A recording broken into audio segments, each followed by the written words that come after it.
Bang Surwo Hasa. Waktu saya persilahkan. Bismillahirrahmanirrahim. Assalamualaikum warahmatullahi wabarakatuh. Selamat pagi, salam sejahtera untuk kita semua. Waalaikumsalam warahmatullahi wabarakatuh. Yang saya hormati Bapak Moderator ya. Kemudian para narasumber. Saya dikasih waktu berapa menit nih Pak untuk menyampaikan presentasinya? 30 menit Pak, tapi nanti nggak apa-apa, lebih dikit nggak apa-apa. Oke, 30 menit ya. 30 menit, ya. Tapi kalau misalnya kurang ya alhamdulillah, tapi kalau kelewatan waktu dikasih tahu Pak. Ya, ya. betul, Pak. Baik, Ya. saya akan mencoba sekaligus juga mengenalkan TUSI BPH Migas ya, nanti dikaitkan dengan bagaimana peran strategis Jawa Timur ya sebagai lumbung energi juga dalam tanda kutip. Baik, lanjut. Pak Syekhul Islam sudah gabung ya Pak ya? Pak Syekhul Islam belum tadi.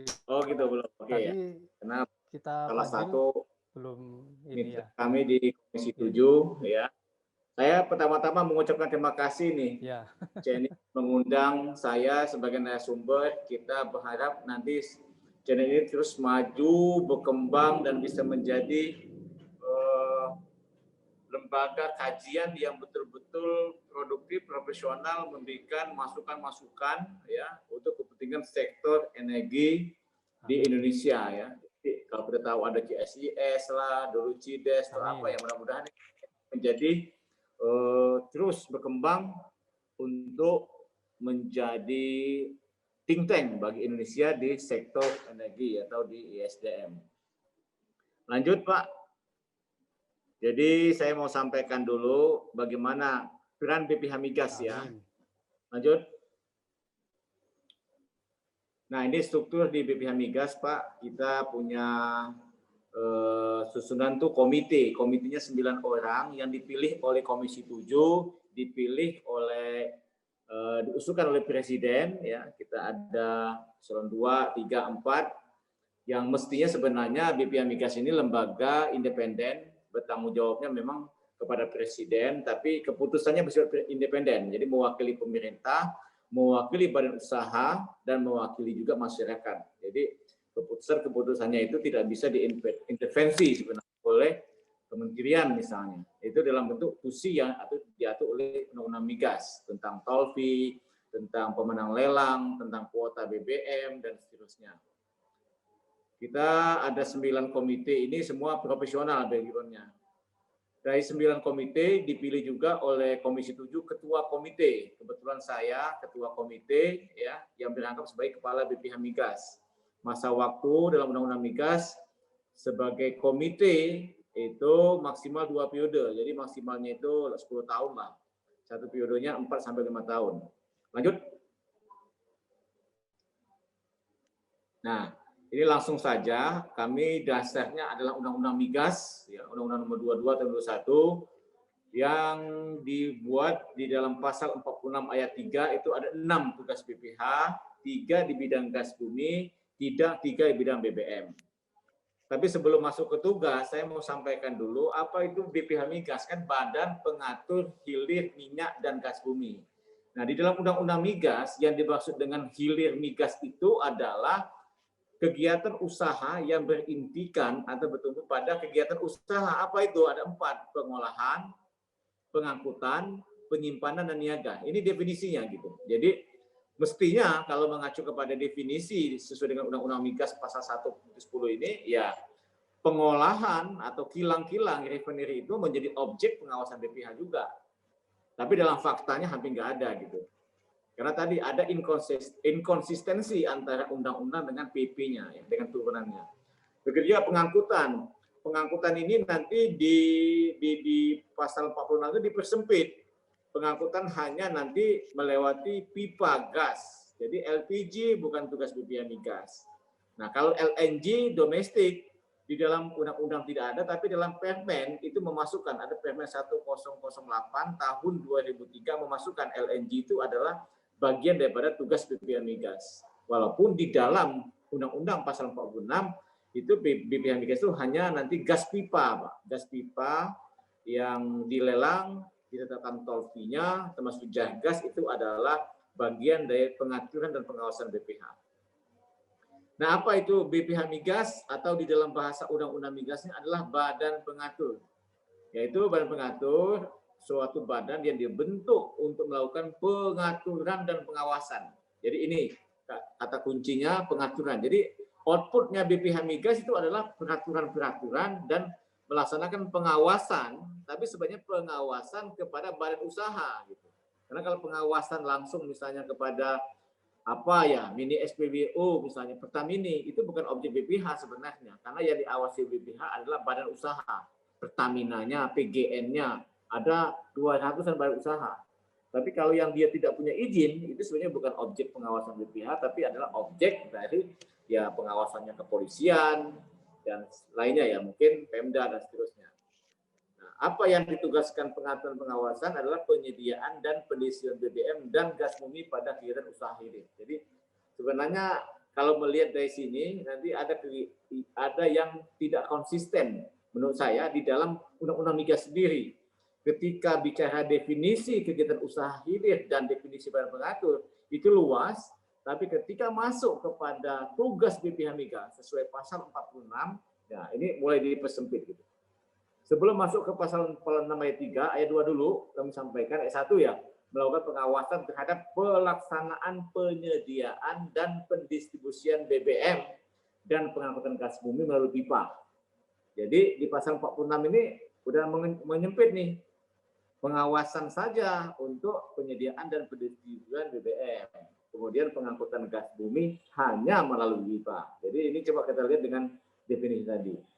Ini masukan juga nanti untuk Cenit ngasih masukan ke Undang-Undang Migas ya, revisi Undang-Undang Migas yang mungkin akan disusun di 2021 atau 2022. Kemudian di pasal 46 ayat 2 Undang-Undang Migas, BPH Migas itu melakukan pengaturan. Jadi itulah yang mengatur ketersediaan distribusi BBM. Jadi bukan hanya BBM subsidi yang ditentukan oleh kuota BBM-nya, APBN-nya oleh Pertamina, oleh pemerintah dan DPR, tapi juga adalah seluruh jenis BBM, BBM subsidi, BBM penugasan maupun BBM umum.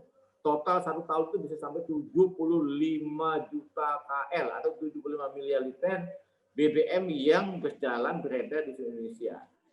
Kemudian juga membuat gas bumi yang ditetapkan pemerintah dapat terjamin distribusi NKRI serta meningkatkan pemanfaatan gas bumi dalam negeri. Jadi BPH Migas ditugaskan bagaimana gas yang ada ya di hulu oleh eksploitasi oleh SKK Migas dan K3S-nya itu lebih diutamakan untuk kepentingan dalam negeri.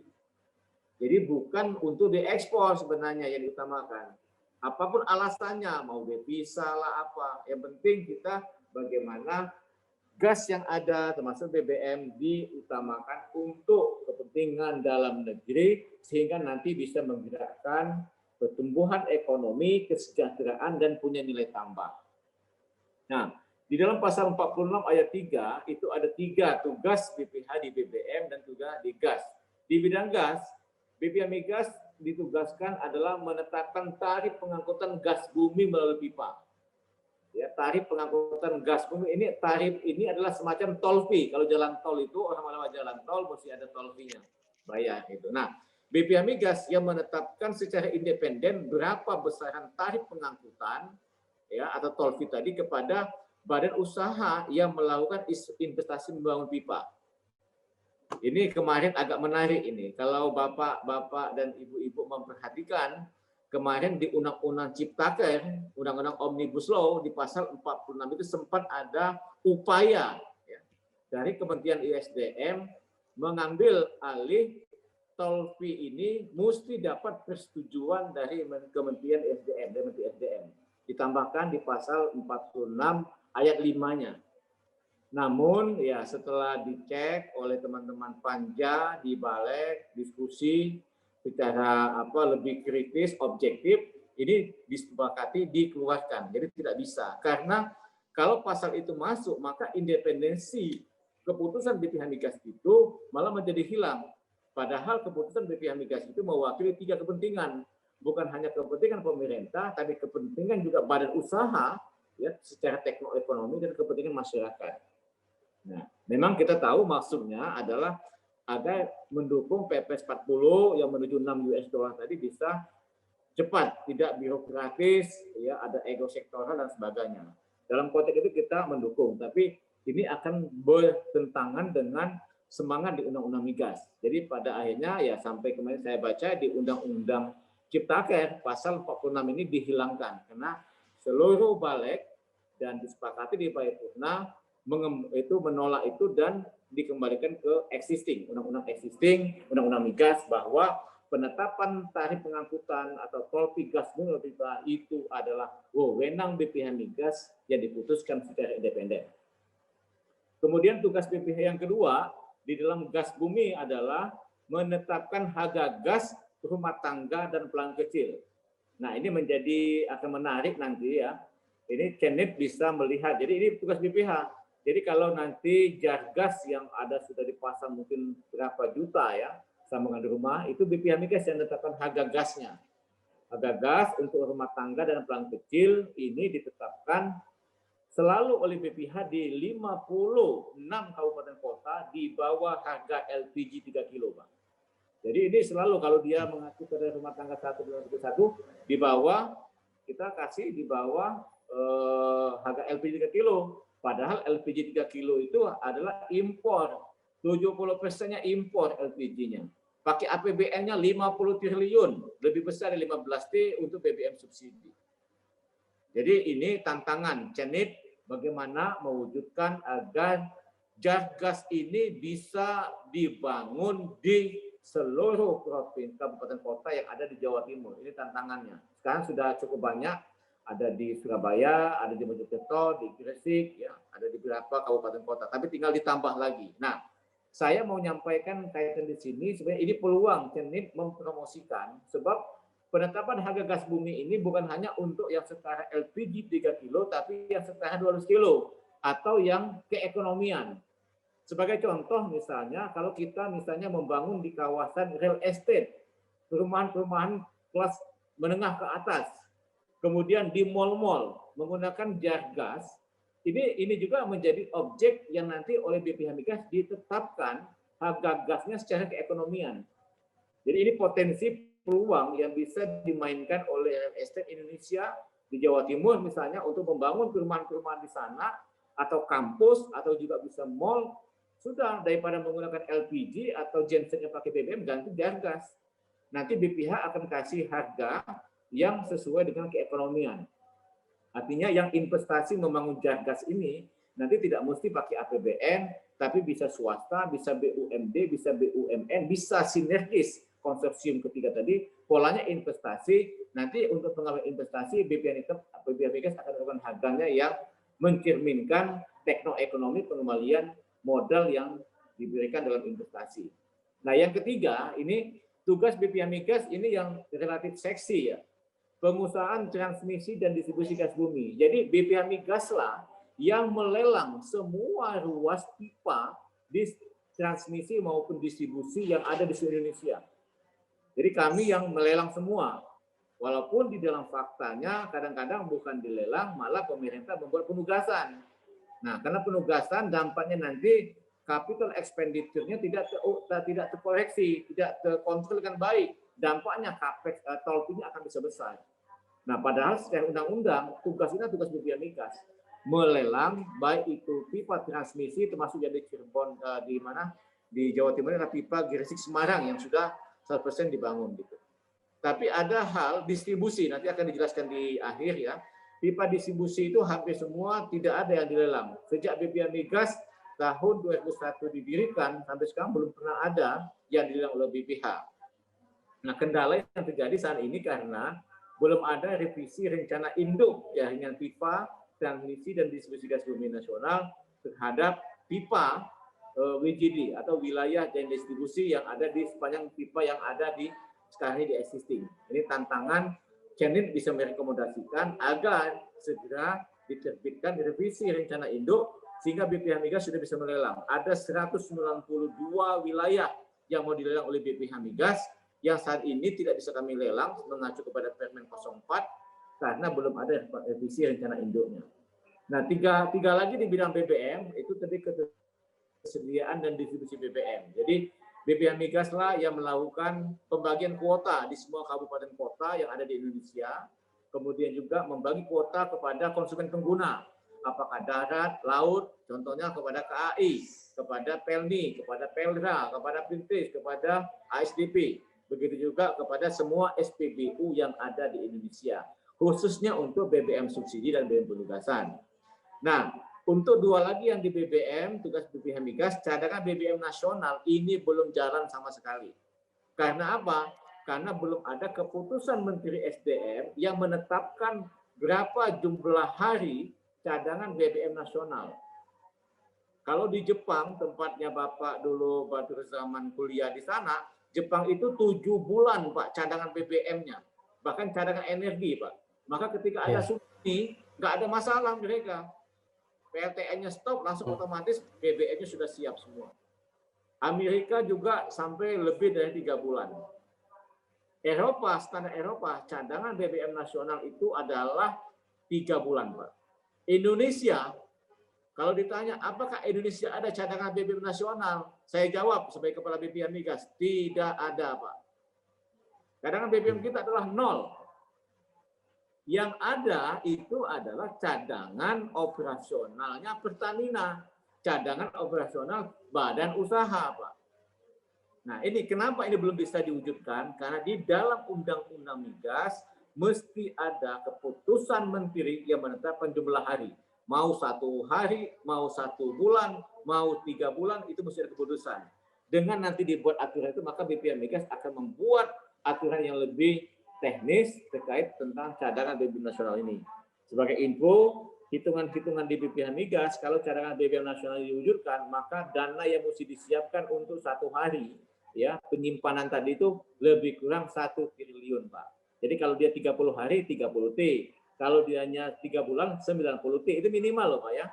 Nah, hitung aja itu menjadi uang mati, ya kan, uang mati. Nah, ini mesti ada pola-pola bagaimana mestinya negara-negara atau badan usaha yang mengimpor BBM masuk ke Indonesia itu diwajibkan membangun depot sehingga nanti dia ada cadangan. Anda boleh nih mengimpor BBM ke Indonesia, tapi syaratnya Anda mesti menyimpan stoknya itu 2 kali lipat di Indonesia sehingga stok itu nanti bisa menjadi bagian cadangan kita ketika nanti terjadi misalnya bencana dan sebagainya. Nah, ini mungkin salah satu ide-ide kita supaya tidak dibebani oleh APBN atau yang polanya skimnya investasi gitu ya, atau BUMN. Nah, yang ketiga di BBM juga ada yang belum jalan di BPH, yaitu pemanfaatan fasilitas pengangkutan dan penyimpanan BBM secara bersama. Jadi ini open access di bidang BBM maupun di pengangkutan atau penyimpanan.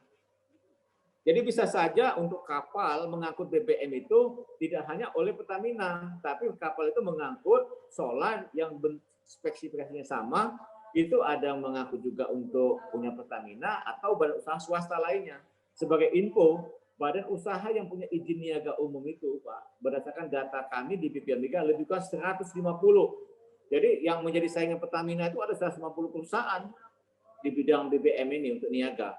Kalau di bidang gas itu lebih kurang ada kita 50-an. Nah, inilah 2 hal ini yang belum berjalan karena ada kendala, belum ada regulasi ya dari Kementerian SDM untuk membuat batasan waktu peraturannya sehingga nanti BPH bisa menyusun lebih turunan daripada peraturan tadi. Lanjut. Ya, ini saya sampaikan sekilas ya tugas BPH Migas. Kami ini dananya bukan APBN, Pak, sebenarnya BPH Migas. Itu undang-undang migas. Jadi uang BPH Migas itu dasarnya dari PNBP, iuran. Setiap transaksi BBM atau gas yang mengalir itu ada formula yang mesti dibayarkan kepada BPH. Tapi yang lucunya dalam pelaksanaan, uang itu nggak bisa dipakai oleh BPH. Mesti masuk dulu lewat APBN, lalu BPH Migas mesti mengajukan lewat Kementerian SDM, kemudian mesti persetujuan dari Biro Perencanaan, nanti naik Sekjen SDM, kemudian diusulkan RKAKL di Komisi 7 dan Banggar. Padahal kalau mengacu kepada Undang-Undang Migas, Mesti tidak boleh begitu. Seperti OJK. OJK itu dapat 5 triliun. Dia pakai dulu uangnya, kalau selesai baru bisa dikembalikan kepada APBN. Nah, bukan seperti BPH seperti sekarang ini. BPH dapat sekitar 1,3 T setahun, tapi yang dipakai cuma 250 M. Mengacu kepada PP 36, tugas BPH Migas itu bisa dengan tiga hal. Satu sebagai regulator body, jadi membuat aturan, membuat peraturan-peraturan. Yang kedua, dispute resolution. Jadi kita sebagai penyelesaian sengketa, perselisihan antar usaha. Yang ketiga, sebagai pengawas, supervisory body. Ya. Kemudian juga BPH Migas ada tugas tambahan. Tadi itu masalah BBM satu harga, kalau Bapak tahu. Ya, kitalah yang bertugas mengawal BBM satu harga yang ada di Indonesia ini, ya, dalam PP 36. Kemudian juga untuk penetapan tol fee melalui pipa, dan satu hal lagi dalam Permen 1088 tahun 2003, LNG dalam negeri itu adalah bagian daripada tugas BPH Migas. Yang ini masih belum maksimal, ya. Yang terjadi masih B2B, ada di Teluk Lamong itu dibangun LNG di sana oleh PGN misalnya. Nah itu nanti mestinya diatur penjualan retailnya kepada masyarakat, kepada pabrik, itu mesti ada hitung-hitungannya yang diatur oleh BPH. Begitu juga di Benoa misalnya, ada penjualan tapi tarifnya tidak diatur. Nah ini ke depan mesti ada aturan. Termasuk usulan saya memanfaatkan LNG untuk KAI, untuk ASDP, ya. Ketimbang itu diekspor atau menggunakan BBM yang kita impor dari negara-negara tetangga. Lanjut. Nah ini sekilas capaian kinerja kami, Pak. Ya, tadi yang sudah sampaikan bahwa BBM satu harga, kita menetapkan harga gas itu di bawah rumah gas rumah tangga di 53 kabupaten kota, sudah menetapkan tol fee di 63 ruas yang ada di Indonesia. Begitu juga meminta Pertamina menerapkan IT nozzle di semua SPBU-nya sehingga tepat sasaran, tepat volume. Dan BBM satu harga direncanakan 500 lokasi sampai 2024. Sekarang sudah berjalan hampir 200 lokasi. Lanjut. Ya. Nah, ini kami sampaikan sekilas tantangan BPH Migas terhadap bagaimana menjamin ketersediaan dan distribusi BBM di Indonesia. SPBU dengan berbagai jenisnya, lembaga penyalur, SPBN, SPDN itu baru 7.251 saja.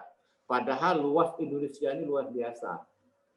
Jadi rasionya kalau untuk di wilayah Jawa itu satu SPBU itu mungkin sekitar 30 kilo ya, satu SPBU. Tapi kalau wilayah non Jawa, khususnya di wilayahnya Kalimantan, itu bisa mencapai ratusan kilometer baru satu SPBU. Bahkan kalau di 3T lebih parah lagi. Satu SPBU itu bisa mencapai 500 km persegi. Nah ini tantangan, maka BPH Migas menawarkan ada konsep seperti mini SPBU ataupun subpenyalur. Lanjut. Nah ini tadi yang saya sampaikan tadi ya, rasio di Indonesia itu kita masih satu penyalur itu 266 kilo, Malaysia 91 kilo, India 52, Amerika 80 kilo.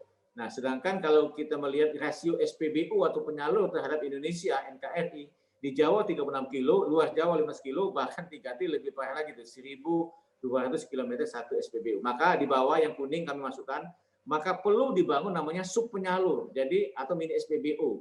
Kita kenal mungkin di sini, di Jawa Timur sudah ada Pertasop. Itu nanti menjual non subsidi, tapi masuk ke kampung-kampung dia, bisa ke desa-desa, join sama BUMDes. Ini solusi untuk menjamin ketersediaan tadi di seluruh NKRI. Lanjut.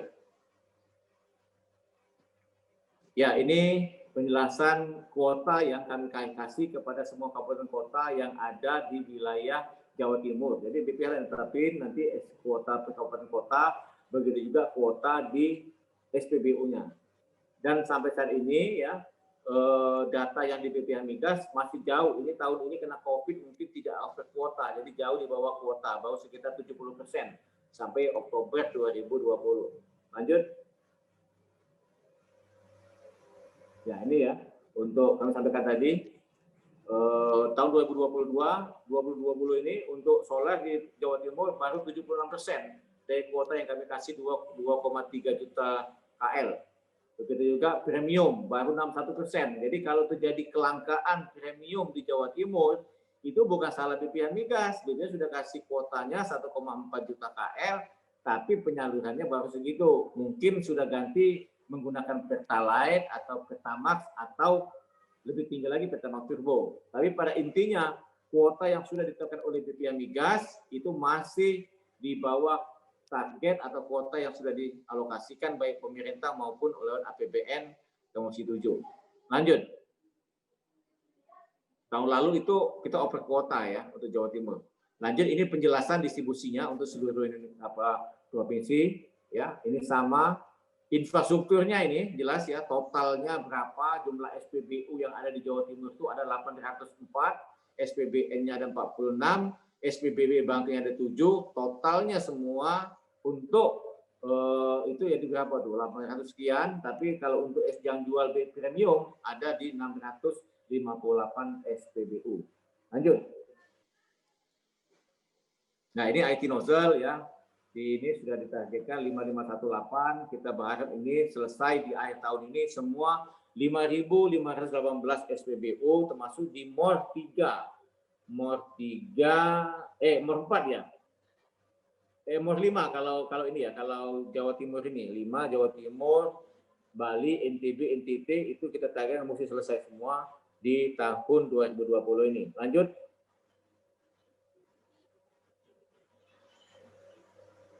Ya, ini BM1 harga sudah jalan ya, misalkan di atas. Lanjut.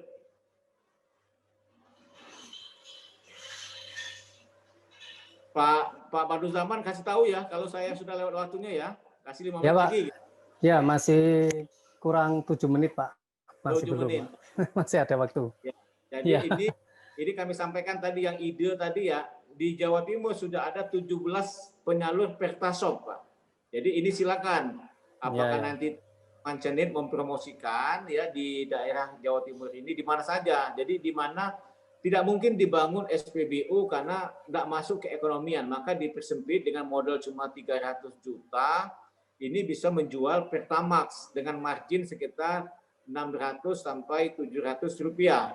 Jadi kalau asumsi penjualannya bisa 1 ton 1 hari pasti untung, Pak. Dan ini modalnya cepat, tidak sampai 1 tahun balik modal gitu. Ini peluang juga investasi bagi teman-teman mahasiswa, KMPI dan sebagainya ya. Silakan, lanjut. Ya, ini infrastruktur penyimpanan BBM. Jadi ini juga nanti terkait dengan bagaimana distribusi BBM yang ada di Jawa Timur ya didistribusikan dari beberapa kabupaten kota. Lanjut. Nah, ini kan udah BBM, ini kita ngomong masalah gas sekarang. Tadi kami sampaikan di depan bahwa BPH Migas bisa melelang setelah ada rencana induk. Nah, rencana induk ada dulu 2012. Tapi ketika sekarang belum ada revisi, maka BPH tidak bisa melelang karena ini ada berapa WGD. WGD itu wilayah jaringan distribusi. Nanti setelah pipa transmisi yang ada hijau, putus-putus itu belum dibangun. Kalau yang hijau tidak putus itu sudah dibangun. Nah, setelah pipa transmisi dibangun, maka ada WGD tadi untuk kawasan-kawasan industri yang bisa dibangun gas ya. Kalau di Jawa Timur itu banyak sudah ada usulan itu di yang di Gresik yang punya AKR itu juga sudah kawasan industri nanti pakai gas. Ada juga yang usulannya misalnya saya lihat tuh di daerah Surabaya dan seterusnya. Lanjut. Nah, ini contoh yang di Jawa Timur. Jadi ini infrastruktur pipa gas bumi yang ada di Jawa Timur ya. Warna-warna itu dan perusahaan ini yang berkaitan dengan BPH Migas semua. Ini pipa hilir migas ya yang nanti ditekan dengan tolfi. Lanjut. Nah, ini ada pengangkutan dan niaga. Jadi kalau perusahaan yang niaga ini yang nanti menjadi objek WJD. Nah, selama dulu ini tidak ada, mereka dapat izin namanya dedicated hilir dari Kementerian SDM, dikasih aja itu kepada PT-PT yang ada ini tadi, mereka berjual dan B2B. Kita nggak tahu ngambil untungnya berapa. Nah, ini yang mesti ditata ke depan. Belum lagi dengan dia menjual hanya misalnya kepada pabrik tertentu saja, itu tidak efisien. Diameter pipanya dibuatnya berapa, nanti volume yang disalurkan sangat tidak signifikan. Akibatnya biaya dibeli oleh pabrik, oleh konsumen pengguna itu menjadi mahal. Itulah muncul ide bagaimana membuat harga untuk industri menuju 6 US dollar per MMBTU. Jadi menekan harga gas di hulu, toll fee-nya, kemudian juga biaya distribusi dan niaga. Sementara yang sebelah kanan ini adalah Pertagas yang kebanyakan ada DPS dan juga Indogas tadi. Ini jelas panjang pipanya ada dan oleh BPH Migas ditetapkan toll fee-nya. Ya, kalau tadi yang di niaga yang paling banyak pipanya ini punya PGN nih, 1.200 sekian kilo. Nah, kita kan sampaikan ini jangan sampai persepsi salah. Ketika PGN itu jualan niaga, itu BPH Migas tidak bisa masuk di sana menentukan biaya distribusi, biaya niaga. Biaya distribusi dan niaga itu selama ini masih B2B. Antara PGN misalnya dengan perusahaan yang menggunakan gas di pabrik itu. Sudah ada Permen 58 tahun 2017 yang menetapkan agar Kementerian SDM melalui Dirjen Migas menetapkan tarif distribusi itu. Tapi sampai hari ini pun belum sempat selesai. Nah, kalau tugas BPH Migas hanya di pengangkutan, toll fee-nya saja, tarif pengangkutan. Jadi dia investasi bangun pipa, ini ada Pertagas yang kebanyakan, nanti kita hitung pengembalian investasi dia dengan formula capex-nya dibagi dengan volume ya, capex, opex, plus nanti pajak, iuran dibagi dengan volumenya gitu. Tadi ketemulah dengan toll fee. Lanjut. Nah, ini kami sampaikan juga volume gas pengangkutan maupun volume gas niaga ya dari tahun ke tahun. Dan ini terjadi di Jawa Timur. Ini kelihatan sebenarnya kalau yang terlibat sini ada Pertagas, ada PGN, ada Indogas, ada juga Bayu Buana Gumilang, Petrogas, Inti Alasindo, DPS dan Pertagas Niaga. Lanjut. Nah, ini yang kami mau lelang nih, Pak. Jadi kalau melihat di sini yang sudah masuk ke BPH Migas, ada 12 kabupaten kota yang mengusulkan kepada BPH Migas untuk dilelang nanti oleh BPH Migas pemenang hak khusus selama 30 tahun. Mereka yang berhak nanti mengelola kawasan industri ini tadi. Ada di Tuban, Gresik, Surabaya, macam-macam ini kan sampai di Lamongan. Nah, ini semua terkendala. Kami tidak bisa melaksanakan lelang di 12 kabupaten kota di Jawa Timur ini, termasuk 192 di Indonesia, karena sampai saat ini rencana induk itu belum ada revisinya. Nah, ini sudah kami tunggu, sudah kami buat surat ke Kementerian SDM. Mudah-mudahan kalau Pak Saiful Islam ada di sini, Pak Saiful Islam pun bisa nanti membantu, Pak Irwan Hisam membantu agar segera direvisi rencana induk tadi dibuat sehingga BPH Migas bisa segera melelang. Lanjut. Nah, ini penetapan harga gas. Kalau tadi WGD, pipa transmisi, pipa distribusi, ini yang gas ya, jaringan gas rumah tangga yang kalau Bapak Ibu lihat itu langsung ke dapur, bisa connect. Nah, ini kita yang menetapkan harga sesuai undang-undang migasnya. Intinya ini ada yang melaksanakan baik itu PGN sama PT Gas Niaga ya. Ini ditetapkan oleh BPH Migas untuk yang LT1-nya di bawah LT 3 kilo. Nah, ini tantangan buat Cenit, buat Bapak Ibu semua ya. Sebenarnya sudah ada Perpres 06 2019, Jargas ini bisa dibangun bukan hanya oleh BUMN melalui APBN, tapi boleh oleh swasta, boleh oleh BUMD, boleh oleh koperasi, dan pola uangnya investasi. Jadi kalau nanti ada perumahan Ciputra misalnya, yang ada di Surabaya, dia mau ngajuin di seluruh kawasan dia itu nanti menggunakan Jargas, itu bisa saja diajukan ke BPH, nanti BPH akan menghitung investasi yang dibangun oleh si BU tadi, atau BUMD, atau siapa, nanti kita bisa tetapkan harganya tetap melihat keuntungan dari si investor yang membangun kawasan tadi. Lanjut.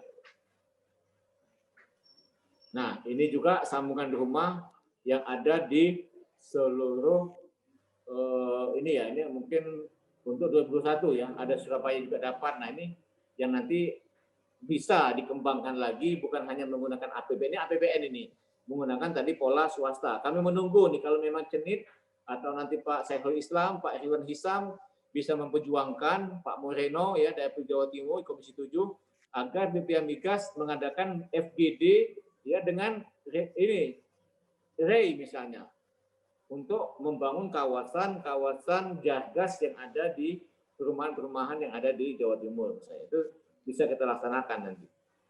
Lanjut.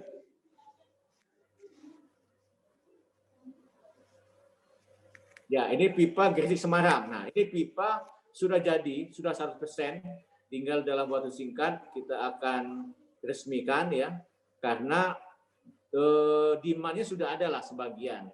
Bisa dari Kangean tadi, bisa juga nanti kalau jangka panjang dari Jamban Tiung Biru ya, dari Bojonegoro, bisa juga nanti kalau dibangun di Teluk Lamong itu PGN sudah bangun namanya LNG ya. Jadi diangkut nanti LNG-nya, gasnya dari Bontang atau dari Tangguh, sudah ada storage-nya itu di Teluk Lamong, join antara PGN LNG sama Pelindo. Jadi nanti bisa masuk pipa ini. Nah, sepanjang pipa ini nanti bisa dibangun kawasan-kawasan industri, di mana pipa ini pipa open access. Jadi tidak bisa, walaupun pipa ini miliknya Pertagas, misalnya nanti kawasan industri tadi bukanlah milik Pertamina atau grup Pertamina, perusahaan swasta atau BUMD, itu tidak bisa ditutup open access pipa ini. Jadi bisa saja melalui pipa ini disalurkan, nanti dihitung tol fee-nya untuk menyalurkan ke kawasan industri sepanjang pipa ini tadi. Nah, ini tantangan juga buat bagaimana di Jawa Timur bisa diwujudkan pembangunan kawasan-kawasan industri berbasiskan gas. Lanjut. Ya, ini tidak terlalu penting ya, intinya BPH Migas tetap mengedepankan COVID ini, setelah COVID ini terjalan ya, kemudian kita juga melaksanakan video conference dan sebagainya. Lanjut. Ya, ini contoh-contoh saja. Lanjut. Ya, oke. Saya kira cukup ya presentasi dari saya, Pak Badruz Zaman. Sudah mungkin habis waktunya. Baik. Terima kasih atas waktu Ya, yang kami. Assalamualaikum warahmatullahi wabarakatuh. Waalaikumsalam warahmatullahi wabarakatuh.